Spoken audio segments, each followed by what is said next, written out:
Welcome to Engage Your Tribe, a podcast about the art and science of audience engagement. I'm Jeremy Shear, and my guest is Rachel Moore, Director of Social Media and Community at Hubelo. Let me try that again, sorry. Director of Social Media and Community at Hubelo. Rachel, it's great to have you on the show. It is fantastic to be here, and it's Tuesday, and I just love it when my mornings kind of start out with talking to cool people, so thanks for having me. I guess that means I'm a cool people. Wow. You are a cool people. You are in the bucket of coolness. I like the bucket of coolness. That would be a good name for a podcast right there. Or a band. I don't know. Yeah. I don't know what kind of band, but yeah. A band with a podcast, I think is where we're right. going. So, okay. Now, before we dive into what you're all about, I'm going to do a quick shameless promotion here. So just bear with me, Rachel, and everybody listening. Engage Your Tribe is brought to you by Tribal Knowledge Podcasting. We are a full-service B2B podcasting agency that helps brands just like yours use podcasting as a fun and efficient way to have authentic, non-salesy conversations with the people you need to get to know to grow your business. And you can learn more at tribknowledge.com.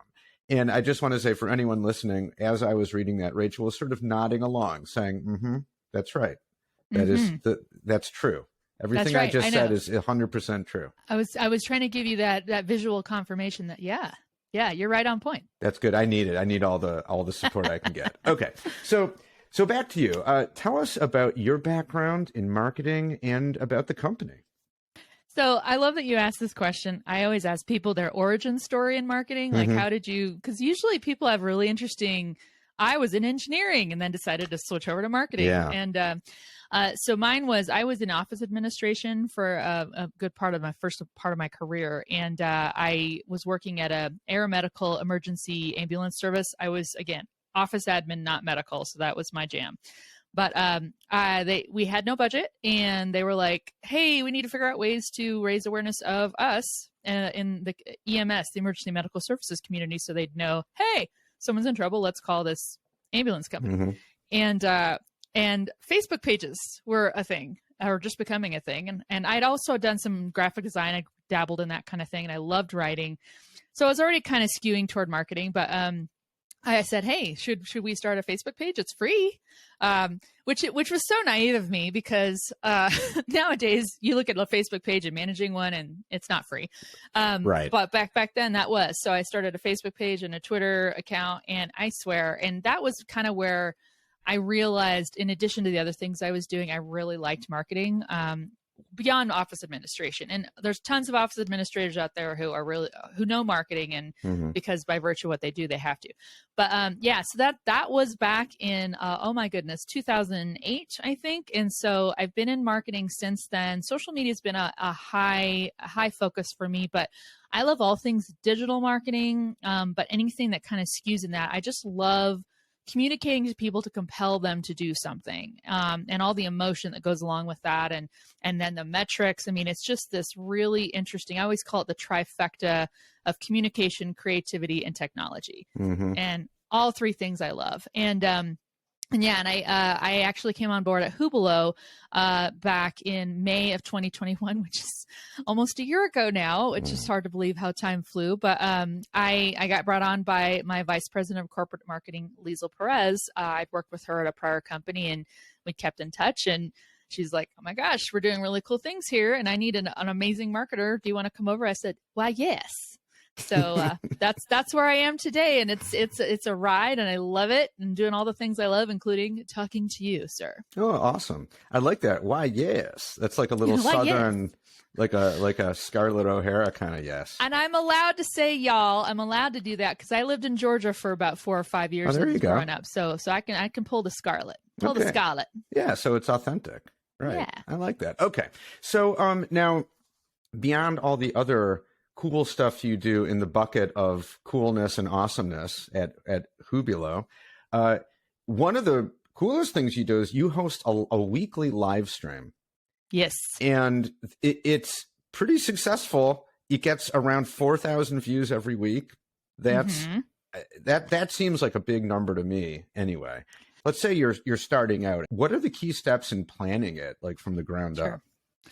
Well, and I will say live streaming is interesting. I think it's always, and it's a lot, and it's funny. I actually put this out as a kind of poll question on my LinkedIn a few weeks ago. It's like, I think people interchange the word, terms live stream and podcast. Some people do a live stream and that is their podcast. So, it all depends on how that delivery is, but you always do want to kind of plan saying, look, I know there's going to be a moment I hit push to go live or record, and it's going to go live. And for the next however many minutes, I need to fill that time with content that matters to the people I want to watch this show. So, I mean, obviously, and it's just like any other marketing channel. As far as the construct of it, you do need to reverse engineer it. What do you want to get out of this? Are you trying to do lead generation, demand generation? Are you trying to do brand awareness? For Hubelo, all of those, all of the above. So I know going into planning this live stream, and that was one of the reasons Liesl brought me on at Hubelo, because I was doing a live stream. I have been live streaming for about the last 5 years. I don't know if anyone listening remembers Blab. It was a live streaming platform that came and went. We all loved it hard, and then it sent us a Dear John letter and quit. And so we were all mad. And then Facebook Live was a thing. But I've been live streaming for a while, and just knowing that sometimes you can just hit push and just start going and start talking and people will listen. But I think we've gotten a little bit better about packaging a live stream. And so you really are just going on, and it's got you let off the show talking about about being engaging. That is the key. It's not just about saying, hey, I'm going to go live and broadcast and talk at you, whoever's watching. It's really about bringing that audience in, because if they are watching live, you have all kinds of means of saying, hey, let's make this interactive. And if people comment on that live stream because it's on a social media app, you can respond and stuff. So you go in with a plan. You go in saying, what do I want to achieve? What segments of the show am I going to put up there? Who's going to host it? And what are we going to talk about? Again, planning ahead, whether you're recapping news or having guests on. That's a great way, actually, is because then whenever you have a guest, as you know, with this podcast, then you have that kind of mutual, like, let's all share this around because we all want, to get this out in the ether. But you have all those segments and everything, and you go live. And I will say, being strategic about the delivery of it, you can go live on so many platforms these days. We go live with Hubelo on the big four. We go on Twitter, we go on LinkedIn, YouTube, and Facebook. And so we do get that spread. And frankly, that contributes to why we have on average 4,000 views on that live stream, because based on those four conduits, we can get views from all of there. And I will add, even just a little bit of budget. And if you can promote or boost, like your YouTube video of that live stream, that can get you up there too, to where you're like just getting that awareness, getting that search engine traffic on this new content you're putting out. So I know that was a lot, but it's basically, just give yourself the best shot, at being engaging to the audience that you want to get. Use the right channels and try to have a little budget, I would say. And I hate saying that because I know there's tons of content creators out there that don't do any budget on their live streams, and they have fantastic followings, and that is amazing. That's because they are on point with their audiences and they're doing exactly what that viewership wants, which is great. You've got that dialed in. But it does help sometimes to have a little bit of budget, and a little can go a long way when you get around that. So yeah, for sure. There's no shame in using a little budget to promote your anything, really, right? At all, right? Yeah. I mean, especially at first, if you're not starting out with kind of a large platform, just to get build it up a little bit, and then maybe you don't need to do it at a certain point. But okay, so how much time would you say that you spend on a given live stream preparing? That's a great question. So from start to finish, so I obviously we go live every Thursday. So I know I've got a run of show. And so, some people are not, and frankly, I, for a long time wasn't that stringent with it, but you kind of need it, because it's literally everyone. It's just, I have a Google Doc and it's got a 3-column table in it. And I just say, okay, from this time to this time, I'm going to go live and hit the opening video. And then from this time to this time, it's just me talking or doing an intro with whoever. This time to this time is this segment I do on this. But that lets you at least plan ahead. So now if I know I need to share a link or share my screen, or, maybe I want to run a contest, or I'm going to have play a guest segment that I've pre-recorded, I've got all that planned out. So I do plan all that out with our particular broadcast. We are doing some multi-purpose stuff where I record 45-minute video interviews with different people in the events industry. And from there, I pull a segment out from that I'm going to play in the live stream. So that's a segment of the show. So that takes some time. I've got to edit that out. I've got to do the recording of the interview, got to edit it in. And then, but then I've got a full video interview with that person that turns into our rebooted podcast, which is coming up shortly. But then I've got a plan. Am I going to have a co-host on with me? Well, they need to know the length and everything. You, if you're using some kind of tool, we use Restream for right now, but you can go in and actually schedule the event, but you need a thumbnail for it. So you got to make sure the thumbnail is designed, and you've got to, go ahead and publish that post. Now that can start generating some traffic for you that, hey, this event's coming up, I want to go. Then you've got to do social promotions. And then, of course, you go live, which, frankly, to me, that's the payoff, because by then it's like, well, this is ready.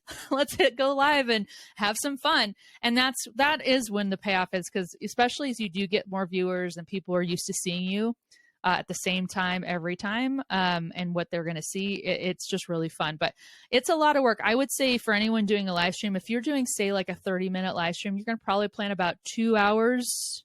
If you're fast, and once you get it dialed in, 2 hours per week, just pre-planning that live stream. And again, based on the complexity of the show or how many segments you've got, but you want to create that eye candy for people to come back to. So yeah, okay. So there's a decent amount of prep that goes into each episode, as there should be. I mean, because I think it goes back to what you said before, which is really important, that this needs to be entertaining. Yes. Yeah. And whatever that looks like, again, I'm always fascinated with seeing different kind of shows out there with different topics where I might be like, I would never tune into that. But look at ASMR. I don't get ASMR videos. I don't understand the draw, but there are people who tune into that stuff. And I'm like, all right, so there's going to be an audience for literally everything out there. So whatever is that dialed in, engaging content you're making for that audience, just show up and do it and be consistent at it. And again, the live stream, the live aspect adds that little bit of a deer in the headlights thing where it's like, well, we're live, and I'm at the mercy of the internet. I'm at the mercy of whatever might happen, and it could get interesting. So yeah, anything could happen. Right. And yeah, I think you're right. It's what makes something entertaining is pretty subjective, eye of the beholder.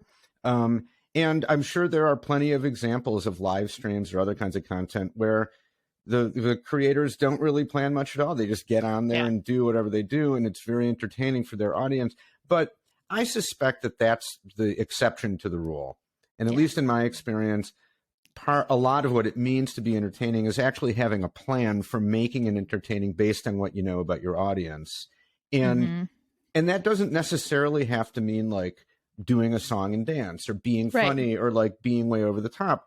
It can just be like a well-ordered show with the different segments and doing it consistently and bringing enough energy so that it, you connect with your audience, again, depending on kind of on who they are. But I think most of the time it does take a significant amount of planning and prep in order to pull that off.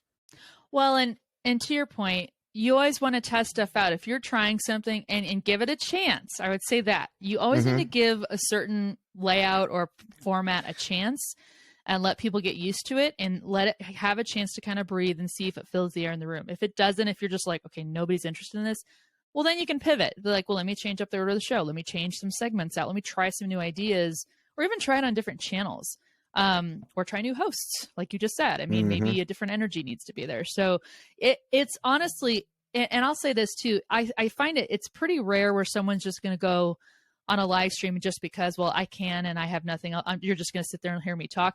You got to be a pretty big celebrity, I would imagine, or a well-known name for people to be like, I'm really interested in that. But most of the time now, live streaming is seen as a marketing channel. You probably have something that you want that live stream to draw traffic to or light attention on, because it's an additional, hey, I want you to go look at this over here, but this is a way I'm going to get your attention. So yeah, planning ahead and knowing, like say if I know we've got particular marketing campaigns, which I do, coming up at Hubelo, and I know I know we're going to be focusing on this messaging during this quarter. I'm going to make sure that live stream has guests or segments or topics that are focused, whether indirectly or directly on those topics as we get into that time, because then that's part of that overall integrated marketing. So I know it got real got real granular there with all the marketing stuff. Live streaming's fun. I just want to point that out. I think it's a hoot. And I love doing it. It's partly why I get paid to do what I do, which is fun. And I had actually shouted out to the universe, I think a couple years ago. I'm like, if someone would just pay me to get on camera and a mic and just be able to host shows, that would be amazing. And here we are. So speak your truth and your wishes out into the universe, and it might happen. Yeah. Now clearly you're like, you have some performer in you, right? Like you're kind of a born performer, and you were like, oh, if only I could, get on the camera and perform.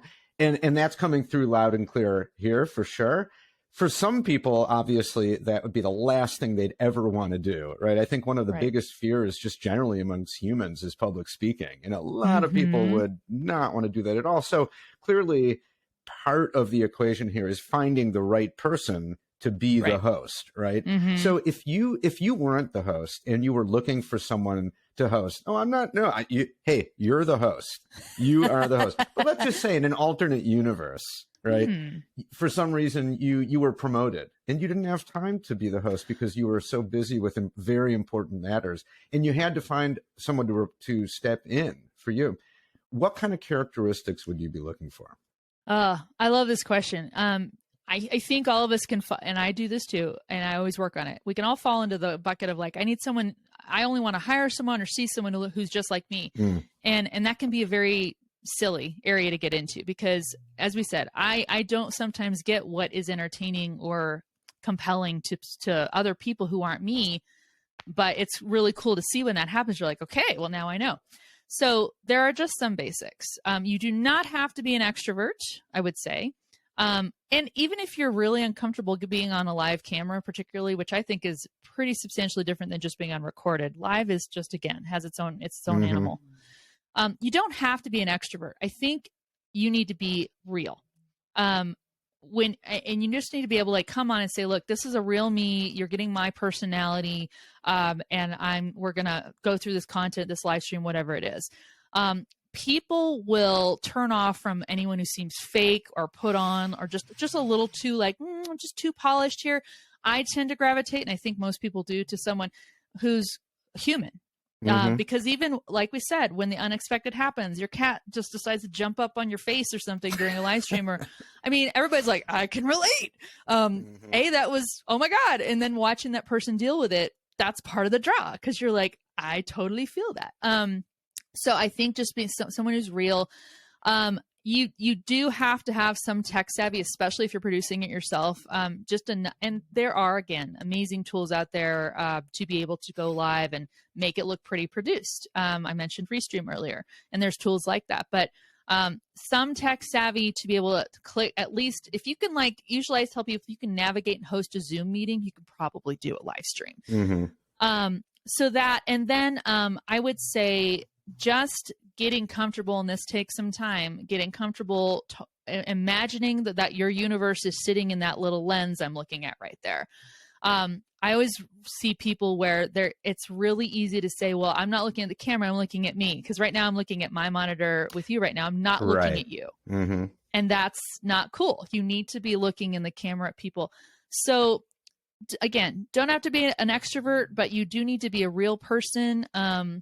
And I think enunciating, again, people overcome that all the time, though. I've seen people where they might have some different obstacles where they, with audio or where how they speak and things. But as long as people can hear you, I think that's a huge thing. Even if the camera goes south, you don't have to be pretty. I want to say that too. And I'm not saying I'm pretty, but I did do makeup and hair today. Okay. And I do it every time we go on live, but I would say too, it doesn't have to be glamour. It's not about glamour. It's just about showing up on the camera and just being a relatable human being, I think. So if I could say anything, I think it would be that. Okay. Yeah. 100% agree. That being said, though, tell me what you think. Not just anyone could jump in front of the camera and be themselves and it's going to work. Right. There are some people, I think that, again, if your goal is to make this entertaining, and make it pop, you at least have to have some sense of showmanship. Yeah. Because you are putting on a show, you are trying to engage people through a screen. And so there are some people who are just super uncomfortable doing that, right? Like, you have to actually have fun doing it for real, and that's going to translate through, right? Yeah. And to your point, those of you who are out there, if you're a brand who's like, we should do a live stream, great. I think through all the things that means. It's not just like go live and a half hour a week and you're done. As we mentioned already, it's a lot of work. But I would say, don't just plug a warm body. Yeah. Mm-hmm. Like you said, if you're tasking someone going live and you're like, you have to do this for your job, and they're like, this is so not what I ever want to do ever, that is going to come across 1,000%. Yeah. Right. Yeah. And that's gonna, no matter what else you do, that's gonna sink the whole thing, right? It will be cringy, like and not in a good way. It won't get the viewership you wanted. It'll be for the wrong reasons. Yeah. So I think based on, like, you need, and that probably means, if you're doing this and you have someone who's like, oh yeah, I love live streams, I've always wanted to do it. Okay, that's good, but maybe do a few auditions. Yes. Do a little test and see how the person comes off, because you don't want to be like, okay, you're the host, and then they suck, because some people are just not going to be good, and then it gets awkward and political. Like, again, I think it's crucial. The person who is the host carries a lot of weight, especially on a live stream when you're not doing a ton of editing after the fact. Oh my gosh. And you're so right about that. Because if I go live for Hubelo and if I just say something, that could have some ramifications that's the danger. And I will say too, I had a certification in radio and TV broadcasting from way back in the day. And so I've got some of that schooling there, and it's old schooling, but still. But one thing that's interesting, I think a lot of people can tell nowadays a little bit easier, is on those Zoom video calls that we all have. I mean, if you can tell someone if they're always on camera, how they kind of present on camera, what their personality is like or whatever, sometimes that can be an indicator saying, okay, you seem, again, different world than a live. Yeah. But that could be an indicator saying, okay, you seem to have a bit of an acumen for, being comfortable, being on video, looking at the camera, being kind of feeling real.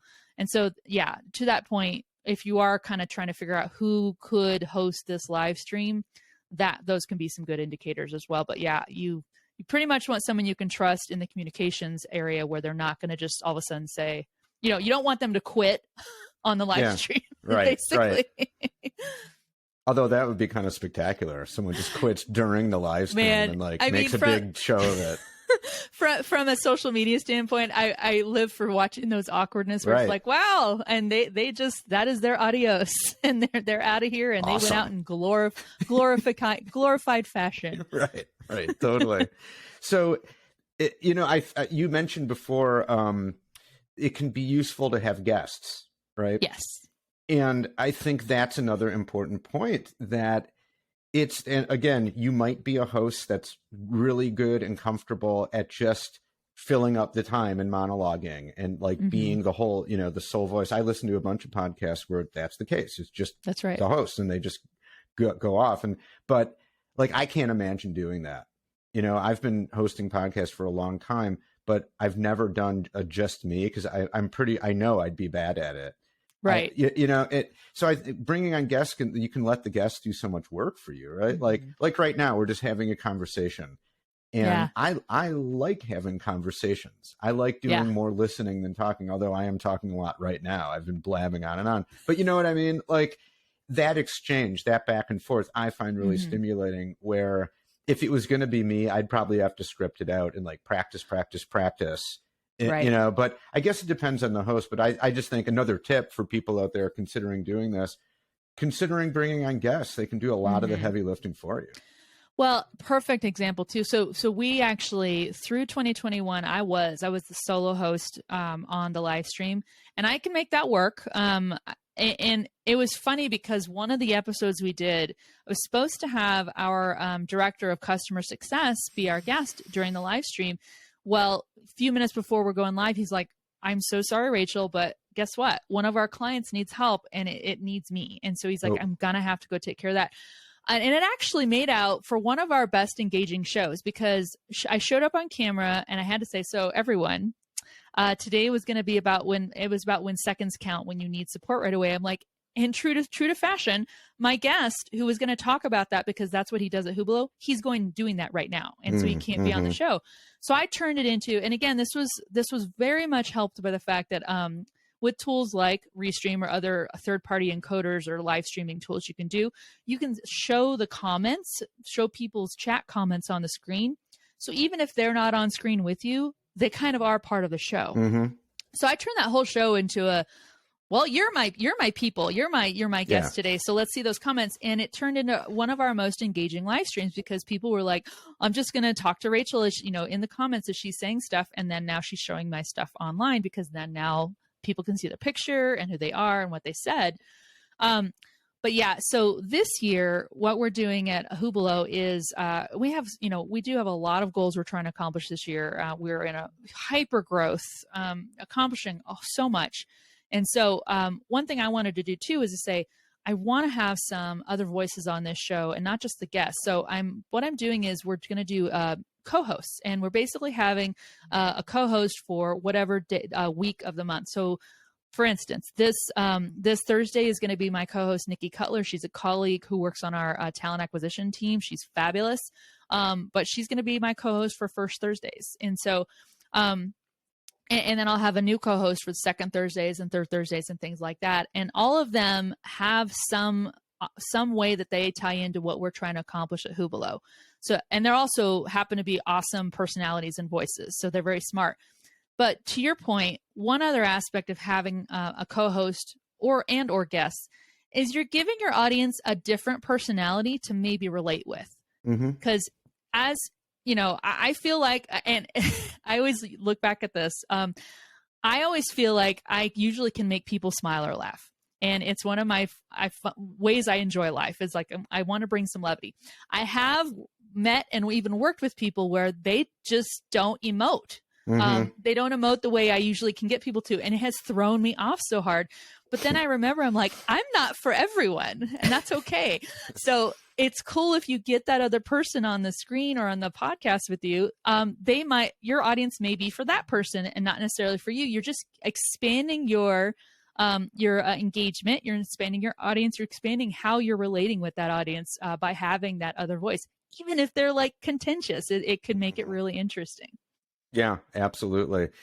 God, there's so much more we could talk about. I just want to go. I just want to. You don't have anything else to do today, right? You could just. Oh well, I do. I can't lie. I'm sorry. I was going to try to blow that off, but I'm like, no, I really do.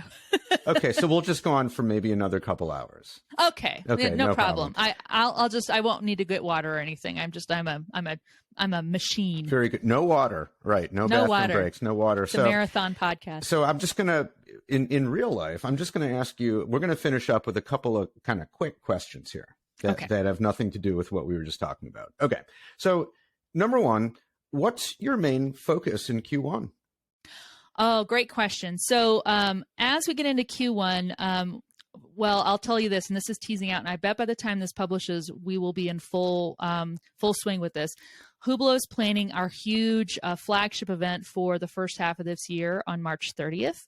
And I will tell you that pretty much all of my time and effort, or most of it, is going to be focused on that. So that's going to be a huge event. We're going to have huge names at it. It's going to be extraordinary. I don't think anyone will have seen an event just like this. And so everyone just save the date, March 30th. Hublot is putting on a huge event. Yes, yours truly will be there. I'm hosting it from one of the live locations we're going to have, but it's going to be fantastic.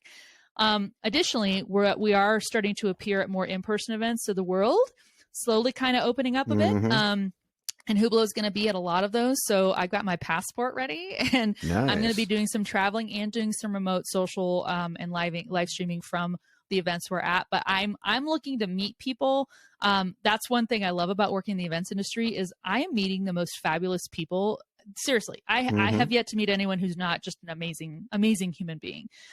So it's wonderful. So, but we're planning all that stuff, and we really are. We just came off an event we had that was focused on associations for retaining and engaging members, in spite of all, just as I said, all that uncertainty around travel or being in person at things, or just the world right now. So we're doing a lot, and new things coming out from Hublot, a new field, new website and stuff like that. So I'm just really excited. I mean, and I'm just a part of that whole department and team and company that's bringing that to everybody. So a lot of interesting things that are coming our way. Okay. Yeah. You guys got a lot of cool stuff. Now, I hate to break it to you. There are some human beings out there who are not awesome and cool. You've clearly never met any of them, but I'll put you in touch. I want you to experience the not so great people, just to give you some context. Well, thanks. I think that's very giving of you. Yeah. I hate to burst your bubble. I totally have met those people. Oh, you have met them? Okay. Yeah, I have. I just don't have them on the show, you know. Right. Makes sense. Okay. Next question. What are the top 3 KPIs that your boss pays most attention to? Really good question. So imagine, if you will, that we are a startup, B2B or business to business SaaS. And again, that's SaaS, software as a service. I mean, I had to Google it at one point in my past, so just for everybody. But we are growing, and we are growing fast. So metrics that some of my bosses are looking at, we're obviously looking at lead generation. So we're doing some fantastic campaigns that are, like I said, I mentioned integrated marketing earlier. We have all of these teams working in concert to get messaging out to specific audiences so we can generate leads from those audiences. And again, we run the most fabulous virtual event platform that can work in any event, which, yes, that's the name of the live stream too that we do. But literally, whether your event's in person or fully virtual or some mishmash combo of the two or anything, Hublot works in it, and it's amazing. And so we obviously care about letting people know and getting them to where it's like, you've learned enough about us on social, on our website, or on the live stream, or maybe you saw billboards or other digital advertising, and now you want to learn more. That's a huge metric for us. And since I oversee the social media team, we obviously care about getting that visibility with our brand. And so we care about our account growth. I've been really amazed too, and this goes back again to the events industry, with hardly even trying, and seriously, with being consistent on our social, our LinkedIn followers went up from 10,000 to over 30,000 in the space of 6 months. Wow. And that's amazing. That was with no money. We were not trying to get there. We just were posting consistently. So for anyone out there who's like, I can't grow this account, be consistent. That one right there is going to get you whether you're paying or not. And then third, though, I think is our community. So we are looking at organic engagement, organic social. We work with my team oversees influencer marketing for Hublot. By the way, we are bringing on more influencers this year, but we are all about community this year, and seeing people who are partaking and participating in online groups and areas and spaces we're either sponsoring or creating. That's a huge KPI for us too, is to say, we want to create a movement. We're here to be a support and be a resource to event profs. And so, and again, that's a hashtag event profs. Go look at it's for event professionals. Man, that's a great hashtag, by the way, for engagement. But those are the big 3 that I know we're focusing on, that my boss, to your question, is paying attention to. So that's my due diligence, and what I'll be spending the rest of today on. Okay, excellent. And finally, now you might have already answered this, but in case you haven't, I'll throw it out there. What do you and your team hope to accomplish this year? I love this question.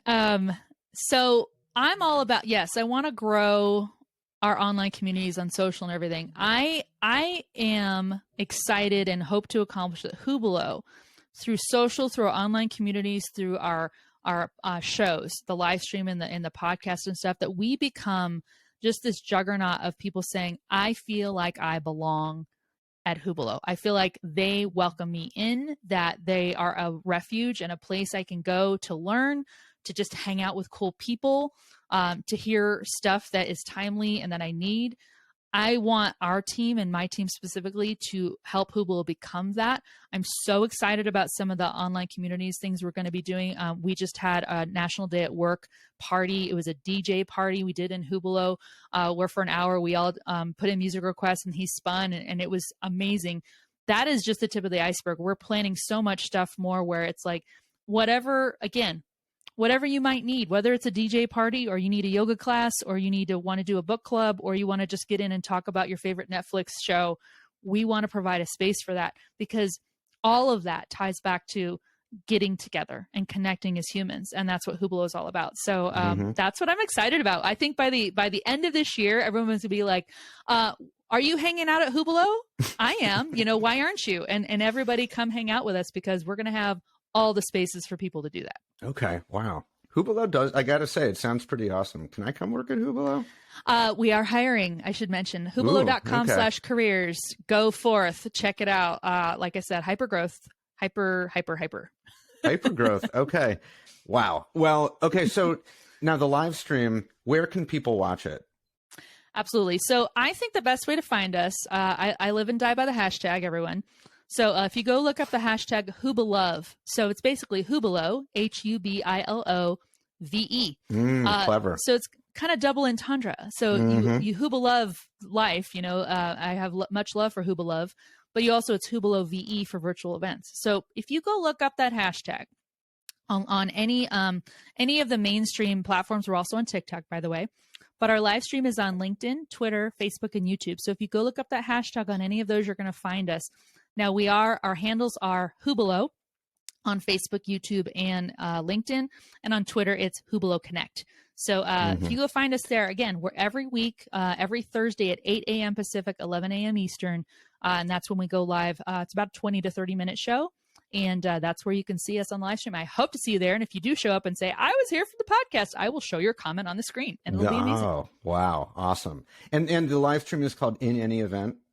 In Any Event. Yes, okay, sir. Cool. I like that. Good name. Thank you. By the way, at Hublot, do you guys refer to yourself as Hubilions or Hubalons or something like that? You could. So I started, I think I called us Hubalots at one point. And it kind of took off. So whether everyone loves it or hates it, that's kind of what we're calling each other internally and externally. So you too can be a Hubalot. You could be a Hubalot, or even dress up like one for Halloween. That's even right. If you don't get a job there, I'll send you a sticker. Okay. Well, Rachel, thank you so much. That was a ton of fun. That was an entertaining conversation. That's why you're so good at the live stream. Thank you. It was very fun talking to you as well.